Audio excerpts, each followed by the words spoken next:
27 sentyabr. Azərbaycanın ərazi bütövlüyünün bərpası uğrunda canından keçən qəhrəmanlarımızın anım günüdür. 2020-ci ilin məhz bu günündə Ermənistanın növbəti hərbi təxribatına cavab olaraq illərlə edilən haqsızlığın qisası olacaq 44 günlük vətən müharibəsi başladı. Məğrur xalqımız bizə bu şərəfli günü bəxş etdiklərinə görə qəhrəman oğulların məzarını ziyarət edərək ruhlarına öz minnətdarlığını bildirirlər. Doğma yurdumuzun azad edilməsi naminə övladını fəda edən analardan biri təəssüratlarını bizimlə bölüşdü. İsmailimlə qürur duyuram.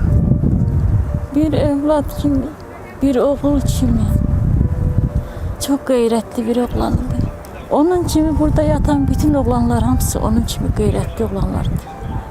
Məkanlarınız cənnət olsun, nur içində yatın. Bilirəm siz məni görürsünüz, duyursunuz. Bugünkü gündə torpaqlarımız azaddır. Bu da qürur vericidir.